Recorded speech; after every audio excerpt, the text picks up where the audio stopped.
Hello everyone, this is Tom Moore, better known to most of you as Purple Pain from VikeFans.com. We want to welcome you to this edition of Legends of the Longship, where we catch up with former Viking greats to talk about their playing days, what they're doing now, and their thoughts about the current Minnesota Vikings squad. We're pleased to welcome former Viking running back Darrin Nelson to the program. Darrin, how are you today? I'm doing very well, thank you.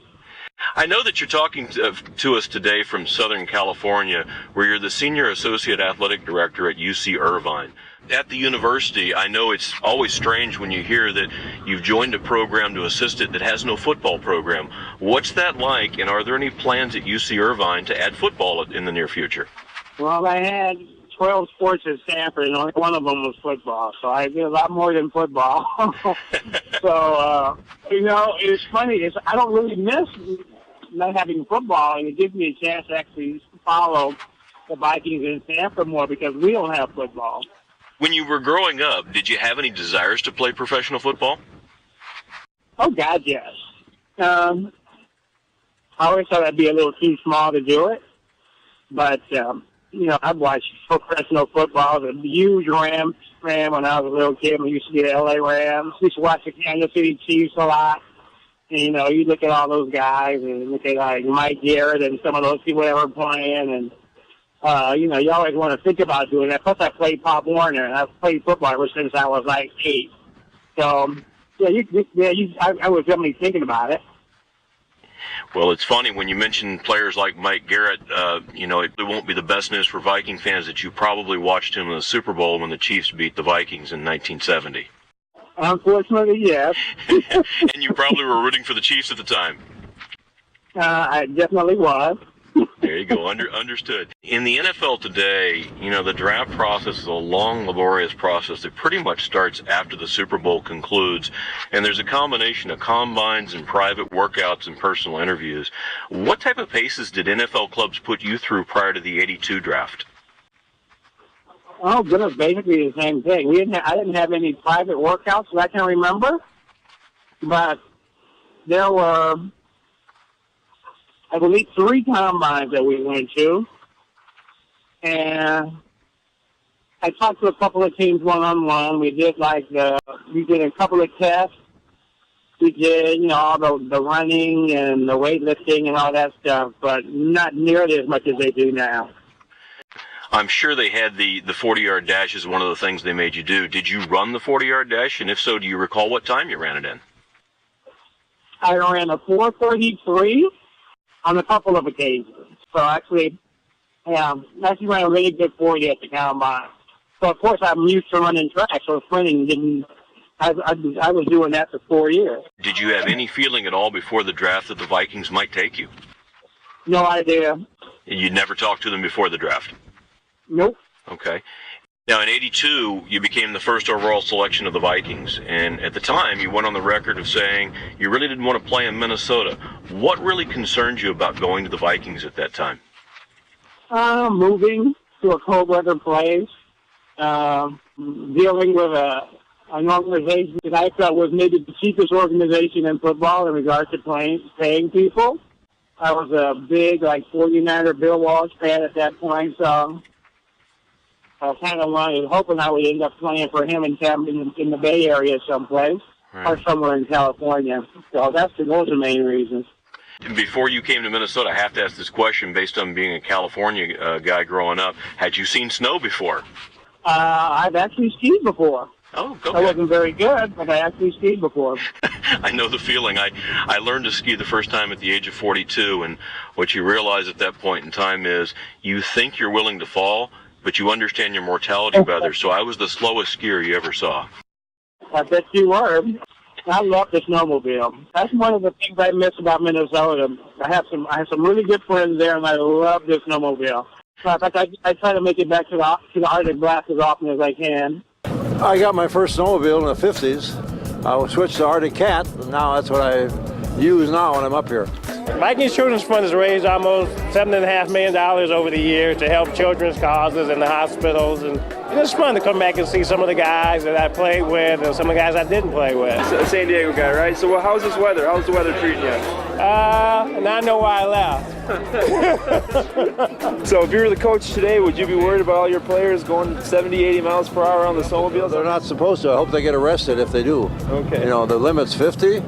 Yeah, so they better not go that fast. I actually caught one of my tips, and it just flipped me off. Okay. But luckily I have a big behind, so it didn't hurt that much. A lot of people look forward to it, including myself, and I hope they continue because the money goes to a good cause and everybody has a good time. You came from an offense at Stanford. Obviously you mentioned Bill Walsh, future great NFL Hall of Fame coach. And while you were there, you rushed for over 1,000 yards and caught 50 passes, and you were the first guy to do it. But not only that, you did it 3 out of your first 4 years. And I'm curious, how did your versatile style mesh with the Vikings team when you joined them in 1982? Well, I thought that was one of the reasons that they drafted me. I also returned kicks and punts as well. I could do a little bit of everything, and I thought that was maybe one of the reasons that they drafted me. If you can get somebody that can, take passes out of the backfield, run the ball, return punts and kickoffs, that might be one less person you have to have on your roster in that position. And so instead of making that giving another running back, maybe you can add another position like a lineman or something because you got somebody that's pretty versatile. And when you got there, your offensive coordinator in Minnesota was Jerry Burns, who, for lack of any other word, is known as a colorful character still to this day in Minnesota. What your relationship was with Burns, and how did he help you transition to the pro game? Well, once I could understand what he was saying, that took a long time. Was that because he was... stand there like Ted Brown going, what did he say?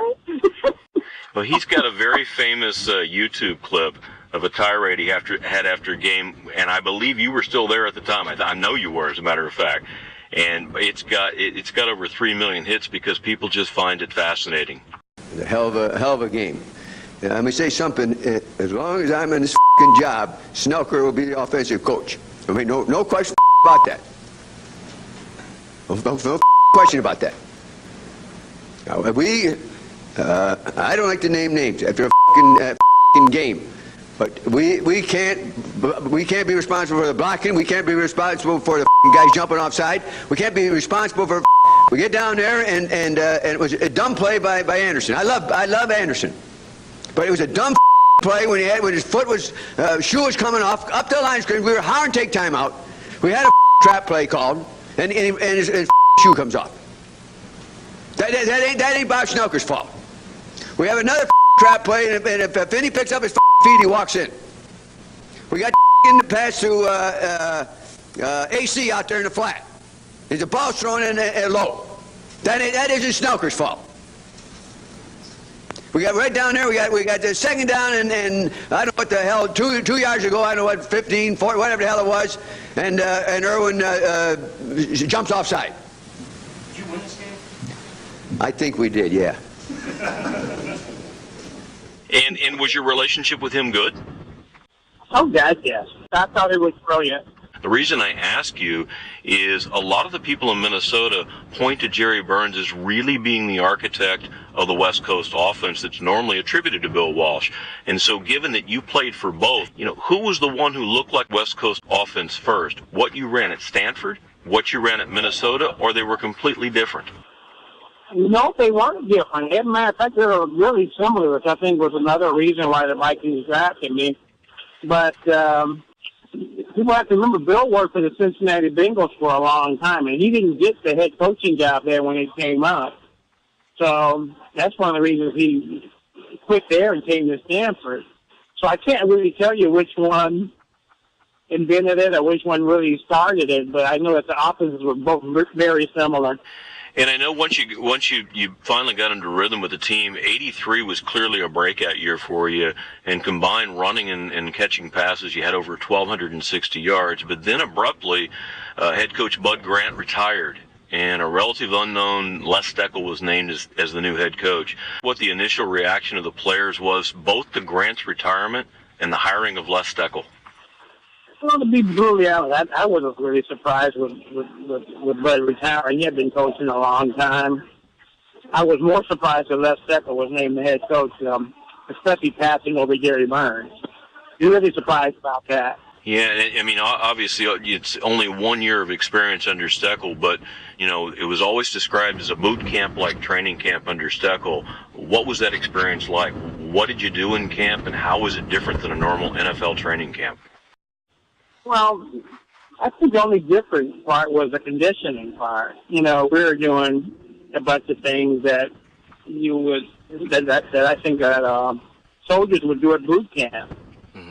We were doing the obstacle courses and the pull-ups and all these things, and we're basically exhausting ourselves doing all that, so that when it came time to actually play a football game, we were too tired, and he just could not figure that out.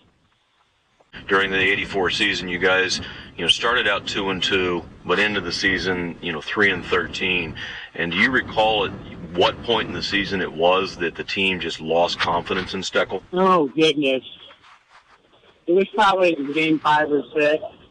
We were a pretty veteran team then too. We had a lot of older guys that still on the team, and you just can't beat those guys into the dirt. And it was like. It was pretty interesting. We talked after practice, and people were just exhausted and didn't wait for practice to get over. And it was a really bad experience for everybody involved. And I felt sorry for Leslie. I thought he was a smart guy, and maybe he thought he was going to do something different in the NFL, bringing this kind of like military style conditioning to the players, but it's ridiculously backfired on him. Of course, in his first year as a head coach, and he wants to do things his way. And I suppose that kind of thing, in the emotion of losing a game like that, Terry, can happen, where you just an outburst like that. What he's done, he set his policies down. It's going to take a while for the older veterans to accept them. Obviously, some of them don't. The younger people more readily will because they're new to it. But the older guys resented some of the things that he said last week. And like you said, it's an emotional thing that comes out of a coach, out of the frustrating season he's had. Yeah, well, he was a really good wide receiver coach. Right. Really good. And I don't know why the Vikings did that. Why did he pass over Gary Burns? I don't know. Maybe they thought Gary was too old. I don't know. But that was a huge mistake on their part. And just as much as it didn't surprise you that Bud Grant retired after '83. After 1 year away, he came back. Did that surprise you, first of all? And then his first regular season game back was in the Metrodome against the Super Bowl champion 49ers, led by your old college coach, Bill Walsh. What was your memory of Bud Grant coming back, and did you have any memories from that victory over the 49ers that year? Well, first of all, I was thanking God, number one, that he was coming back. Because, the team was beat down, the fans were probably beat down, the organization, everybody, was just ridiculously disappointed in our previous season, and everybody knew what the issue was. So I think we were glad to have somebody come back that was actually prepared and has actually been a head coach for a long time. Beating the 49ers was a lot of fun for me. It was really good to see Bill on the sideline, and it was a lot of fun to actually play against a team that he was a head coach for. When Grant came back, did most of the players know it was a 1 year transition, or did you think he was just back and there was no timetable? Oh no, we didn't think he'd be back very long. And Bud doesn't make rash decisions, so we figured he'd just be back in the interim. Still can't figure out why they just didn't hire Gary Burns during that time period, but I don't know the Vikings. I had no idea what they were doing internally as far as how they were going to pick a coach and who they were going to pick, but they finally got it right. Receivers stacked up on the left side. Fourth down, and they're going Hail Mary. And the pass may be intercepted. It is. The Vikings have the ball. And as it looks like, the game as well. Rufus Best picks it off. The 7th turnover committed by the 49ers in an uncharacteristic style in first game of the season. And Bud Grant's return to the sidelines of the Minnesota Vikings on the day in which they honored the silver anniversary team has been nothing short of a smashing success. Well, from 85 to 88, the Vikings built some really powerful teams, and I know you were the leading rusher in each of those seasons. Do you have any games that are very memorable to you that stand out during that period that you felt were particularly good or meaningful to you or to the team? Well, I always had this desire to play like a perfect game. And we were playing the Packers in 87 in Lambeau. He has a great plan for every game, and he's done a great job. Kramer to Darrin Nelson. Nelson's got the first down out to the 49-yard line. And there's a guy that Forrest Gregg says just drives us nuts. We can't cover him. That's the 6th lead. Darrin Nelson trying to punch it out, and he's going to do that and then some. Out across the 25. What a run. Darrin Nelson out to the 37-yard line. He looked like he took a Vaseline shower. No one could get their hands on him as Mark Lee over there finally rammed him out of bounds. 25-yard gain on play. And I missed the block. Everything else was great, and I'm just so mad. So it was probably one of the best games of my career, but I was pissed off that I didn't do everything up perfect, which of course is ridiculous, by the way. Yeah, but when you get that close, it's hard. And of course, it probably was difficult for you when they offered you the game ball afterwards and you had a scowl on your face, right? Because the coach said, "What's wrong with you?" I go, it's like the first quarter I missed his block and he almost sacked the quarterback, and he was like, "Darrin, please get over it." Well, one of the games that came up as we were gathering questions for the interview, time and time again, was a 1987 game as well. It was Thanksgiving. And it was a game that you gained over 100 yards and scored the winning touchdown from 52 yards out in overtime. Do you recall that? Against the Dallas Cowboys, I do. Yep. I love playing in Thanksgiving. Out to Darrin Nelson. Nelson taken down by Everson Walls, but very close to first down yardage, almost 10. The case when they've ever tried, any team's tried to go with 2 quarterbacks. Here's Nelson, and he could be off to the races. Darrin Nelson.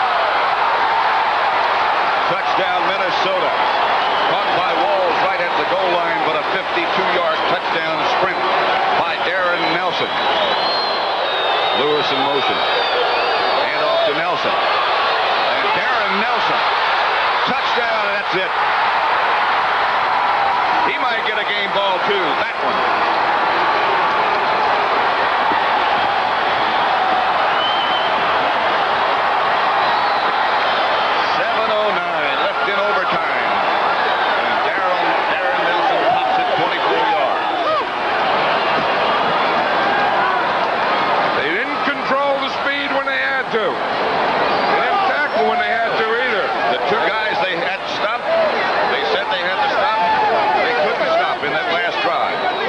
Your very specific role on the team was one to be both a pass catcher and a running back. And because of that, you'd only get, 10, 12, 14 carries a game.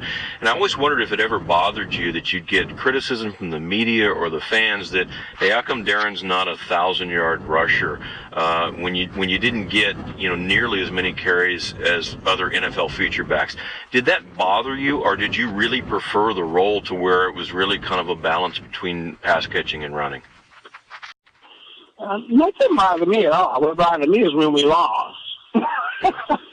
So, and that was kind of my role at Stanford as well. But I actually ran the ball. I don't think I ran the ball 200 times in my entire career with the Vikings in a season.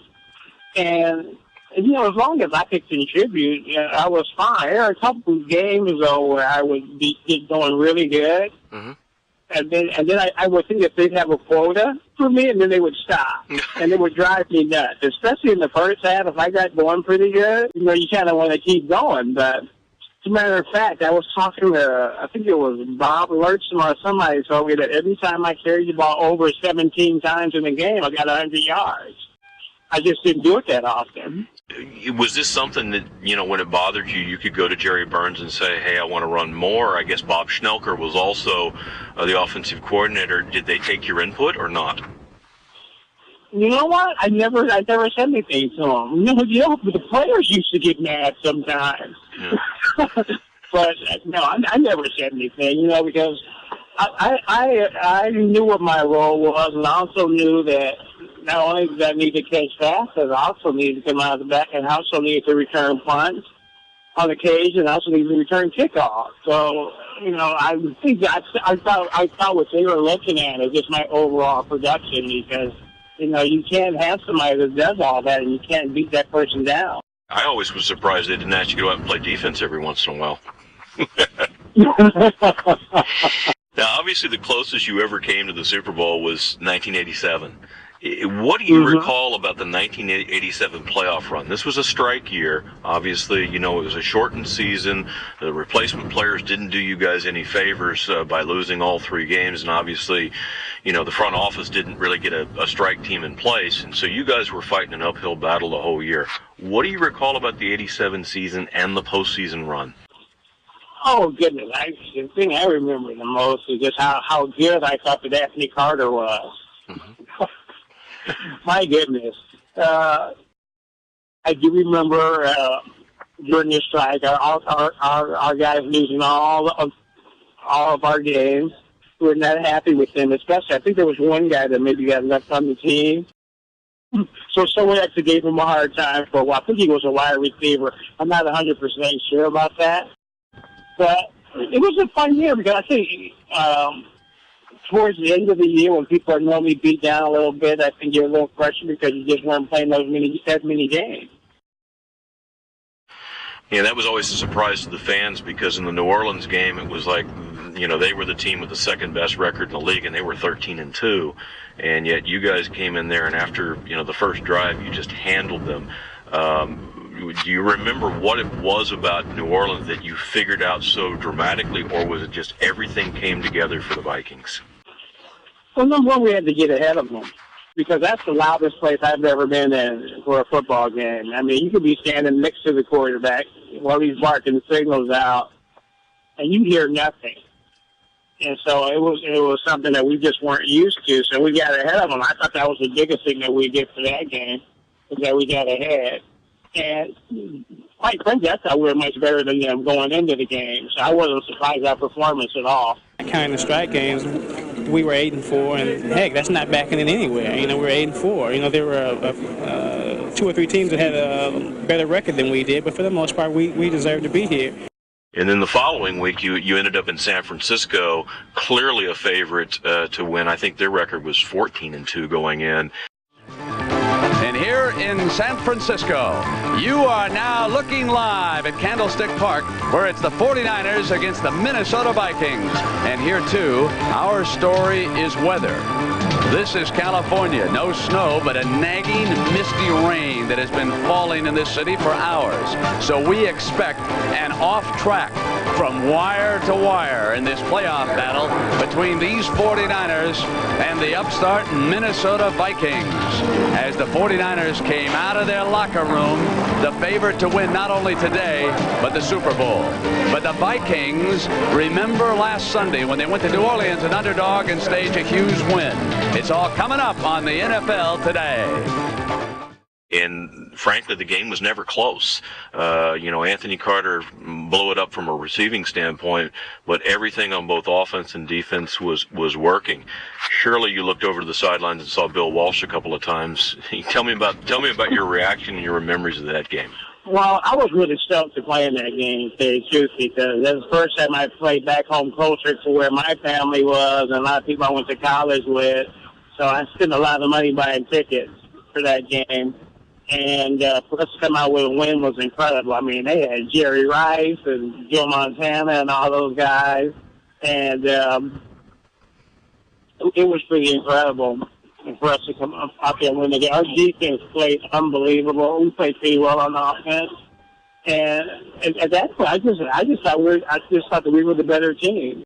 When you look at it in the NFL, it's hard to play on the road. You guys in that run, had to play 3 on the road, and you ended up in Washington the last week. Was the team just drained from all the travel? Was it the fact that you just played 3 elite teams? What was missing that you couldn't get over the hump to beat Washington, in your opinion? Well, I think there were a couple of guys that actually ended up with the flu, me being one of them. And so I didn't practice one day in Washington at all. And there were a couple other guys that didn't practice as well. So I think it was just all the travel and, airplane flights and hotel rooms and just being out there exposed. And I think it just got to us a little bit. In all those years, obviously you played on some teams with some pretty good talent. In your opinion, what was missing on the Minnesota teams that was necessary to get you over the hump and at least to the Super Bowl? What was the missing element that wasn't there? Oh, goodness. Well, I think in our year, 1987, we kept going back and forth between Wade Wilson and Tommy Kramer. And I thought that was a huge issue. I didn't think any of them really had a bunch of confidence until the playoffs started. I think that in that game against the Cowboys, I think we traded quarterbacks 2 or 3 times, if my memory serves me correctly. So I think that was an issue long term for us. We got a good offensive line. We have a good team. But as far as getting over the hump and finally winning the Super Bowl, I really can't put my finger on it. And then, obviously, here comes a surprise. After 7 seasons with the Vikings, you were part of an abrupt trade to the Cowboys in October of '89 that sent you to Dallas and brought Herschel Walker to Minnesota. Did you have any idea that the trade would happen and you'd be involved with it prior to rumors just days before in the media? Complete shock to me. Complete shock. No idea. And then ultimately you decided not to report to the Cowboys. What led you to refuse to report to the Cowboys? Were you considering, do you want to continue your NFL career, or you just didn't want to be in Dallas? Well, I actually went to Dallas, and I watched them practice, and they were terrible. So I was worried about my livelihood more than anything else. They were really bad. Right. And I decided, I don't want to play for a team like this. I'd rather, if I'm going to play for another team, I'm going to go to an area where there's closer to home. So I told them, I said, I'm not going to stay here. I said, you guys can trade me or cut me or do whatever you want. I said, but I'm not coming. Or I'm not staying. I watched them play one game, and I told them, I said, nope, send me home. I'm not staying. You guys can trade me to somewhere in California. I said, if you don't, I'm not gonna play. It's kind of fun to actually have some leverage for a change. Well, especially when you get surprised with the trade, it's kind of nice to know that you have that. And ending up in San Diego's not too bad. How was your experience with the Chargers for a couple of years? Oh, I loved it. We weren't very good, but I really loved playing in San Diego. My family got to come watch me play. We ran an offense that we would have this big battery running back, and then on third downs, I would come in on third downs. Every once in a while, I'd play on first down. Mm-hmm. So I'd come in on third downs and either run a draw play or some kind of trap play, or I'd come out of the backfield and catch the ball, which is something I've been doing my whole career in Minnesota. So it was an offense that really fit well for me. And then you kind of think back of, 82, you were leery about coming to Minnesota, but then you decided to come back to Minnesota for your final 2 years. What led you to decide to do that? Saw the wife and 2 children that were still there. Okay. And they weren't ready to move to California at that time, were they? Not at that time, no. When we look at your career, only one Viking running back, which is Bill Brown, played longer for the Vikings than you did at that position. Is there any secret to your durability, especially when you played the bulk of your career in what we hear was a concrete-like surface on the Metrodome? Well, I'm paying for that concrete surface of the Metrodome right now. I have knees that get pretty sore on occasion, but I never really took any really big hits. For one. And I think, especially when you look at the really big running backs that are, pounders in there, those guys take some pretty big hits. And like I mentioned before, I just didn't run the ball that much. I mean, like I said, there were like 7, 8 times I ran the ball for over 17 times a game. Those are games I got 100 yards, but most of the time I run the ball around 12 times a game. It tops sometimes because they would actually monitor how many times I touched the ball. You mentioned you deal with sore knees now. Have you had to have surgery since your playing career ended? Oh, no. No. They're not that bad. You know, when you look back at your career, especially in Minnesota, for the fans that'll be reading this article, is there a particular treasured moment or two in your Viking career that you think of fondly? Well, I absolutely love playing in Lambeau Field, so I really like playing there. So any time we got a chance to play there, I love that. The people in Minnesota I thought were incredible. They used to call me Disco Darrin because they thought that I didn't come to Minnesota because of the disco. I think there was a comment I made about me dancing. Right. It had nothing to do with whether I came there or not, so I still had that nickname to some people. And Minneapolis was a great place. Matter of fact, I stayed there for several years after I quit playing. Well, I mean, you shouldn't feel too bad. I mean, there is the fearsome foursome, and you had Doomsday Defense, and you got Disco Darrin. So how bad can it be? The funny part is, I don't know who put that in the newspaper, but I was doing an interview because back then you didn't have to go down there right after you got drafted, and I guess I can't remember which report it was. They were asking, what do I like to do? And I told them, well, I do all kind of things. I like going dancing with my girlfriend, all that kind of thing. And so this one guy goes, well, you don't like Minnesota. There are no discos here. So I said, oh, I'm not coming. And we all started laughing. That's exactly how I went. And I said, I never said that was ridiculous. So the actual quote was somebody else's who asked you the question. Exactly. I said, well, I'm not coming there. We all started laughing. What's really funny is one of the questions submitted to me was asking him about the nickname Disco Darrin. I said, I don't know if this is a good thing or a bad thing, so I would have never brought it up if you hadn't. So. Oh, no. I think it's pretty funny. After you played 11 years, are there any regrets you have about your NFL experience? Something you either wish you could have done or done differently? Well, I think like everybody that hasn't won a Super Bowl, I wish I had done that. Especially in Minnesota. And they've been starving for one for a long time. As you look at it now, retiring in 1992, how much has the game changed since you played? And do you think it's changed for the better or worse? Well, let's see. I think there's much more scrutiny on the players as far as having access to media and Twitter and Facebook and Instagram and all these things. And there's just so much scrutiny about what you say and how you say it, and it's pretty crazy. So that part, I'm glad I'm not playing now as opposed to when I played. Do you still follow the NFL? Oh, gotcha. Is there a particular player or team that you enjoy watching or appreciate their skills, and if so, who's that? I love watching Adrian Peterson. I mean, it's hard not to, but if he plays for my old team, that just makes it even more fun to watch him. So it sounds like you still follow the Vikings. Oh, yeah. Great. If you were 24 again, which I wish I were, do you think you'd still be successful with your style in the NFL in 2013? Oh, absolutely. Matter of fact, I'd be the third down back in Minnesota right now. There you go. Well, training camp does open in 6 weeks. We can put a word in for you. No, thank you. You said 24, right? Exactly, I did say 24. So, a question about when you retired. I know that Bill Walsh offered you an opportunity to become the running backs coach at Stanford, and I know because of the health of your son Alec, you couldn't do that.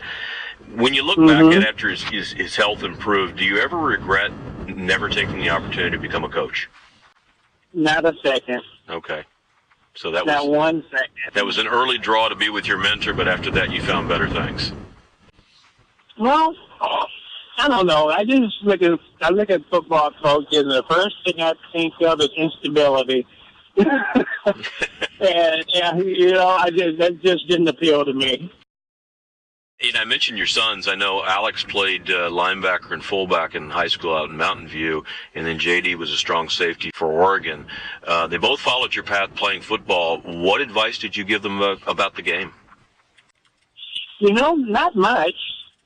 It was funny because, in fact, my oldest son and I had a really funny conversation.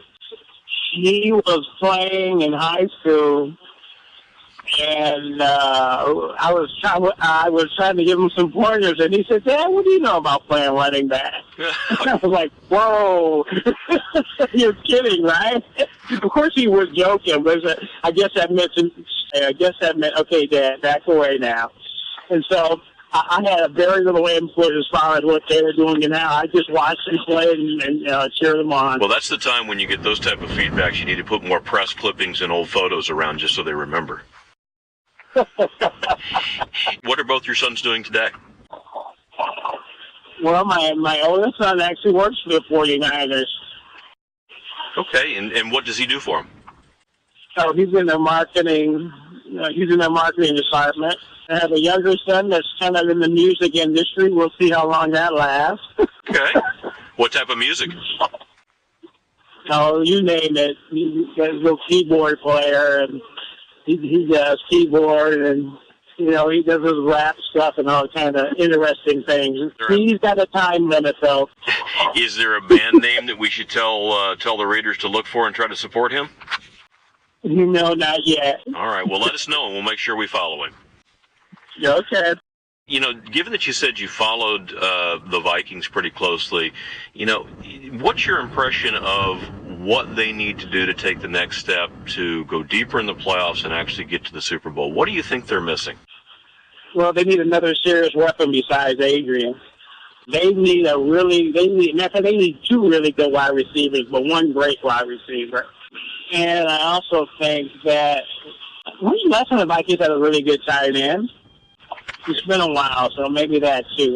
They just need to help Adrian because, he runs the ball an awful lot, and he carries the ball a lot. Matter of fact, he carries the ball more in 1 year than I did in like 2.5, 3 years. So they have to make sure they keep him healthy. Well, that's always the curiosity of, you talked about you were fortunate you never took any shots, and he seems to look for the shots. He looks to deliver the blow, and you kind of think back to running backs like Earl Campbell, to where you can do that for just so long and then you wear down.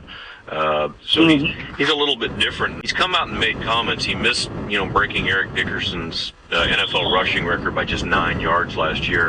And since then, he's come out and set a goal for 2,500 yards rushing. You think that's even realistic in today's NFL? And if he got there, can a run-first offense like that win a championship? Well, if the Vikings are ahead in all their games, sure. You just feed them the ball. But the question is going to be, are they good enough to give him those kind of carries? And that means they're going to have one of the best defenses in the league. They better.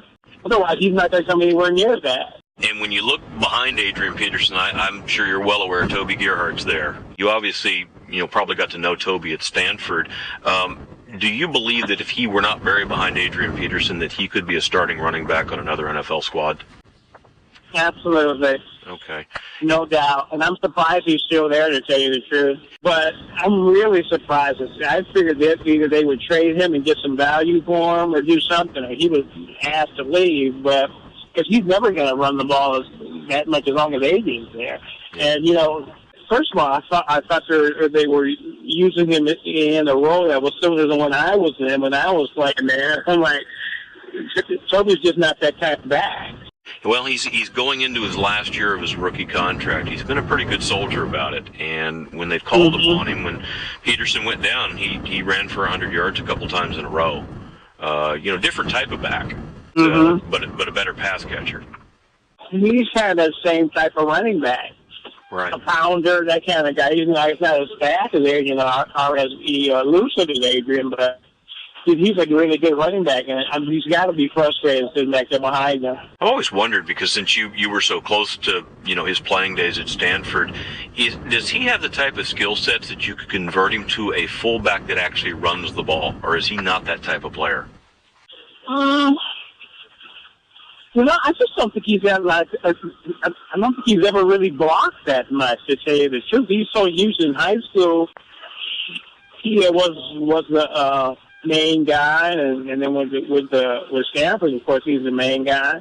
So I would question whether he could block well enough to play fullback, to tell you the truth. It's really funny because in Minnesota, that's been the big stink about Adrian Peterson is they pull him out on third downs because he can't pick up the blitz, and instead they put in Toby. So he's the one who comes in because of his blocking capability. Adrian can't pick up the blitz because he doesn't want to pick up the blitz. Oh, is that right? Gotta sell out. Talented as he is, if he really wanted to block well, he would be able to block. Did you want to pick up the blitz when you were playing? Well, I didn't have any choice. If you play on third down, you have to do that. Yeah. Now, is that a skill set you had coming out of college or something you had to learn in the pros? Oh, no, I could block in college, too. When you look back on the game, is there anything that you miss most about playing the games? Oh, goodness. I missed the locker room. One of the funniest places in the history of the world. And who was the biggest prankster, the funniest guy you'd run into? So everybody. Grace Holman, I thought, was ridiculously funny. Ted Brown, Ricky Young, just everybody was. I mean, you could not have any kind of defect whatsoever. Because it was going to get exposed. And it probably did not bode well if you didn't get teased a little bit. Then you probably weren't in the in crowd. Well, that meant you probably weren't going to be on the team very long, and people didn't want to get close to you because they knew you were going to get cut. Yeah. Well, what I was going to do is I had a few things just to close up, our conversation tonight, and they're very similar to a rapid-fire word association. So I'll give you a name or a topic, and just kind of looking for one word or one sentence thought when I mention a name or so, to you. Does that sound okay? Sounds good. All right. Bud Grant. Stoic. Tommy Kramer.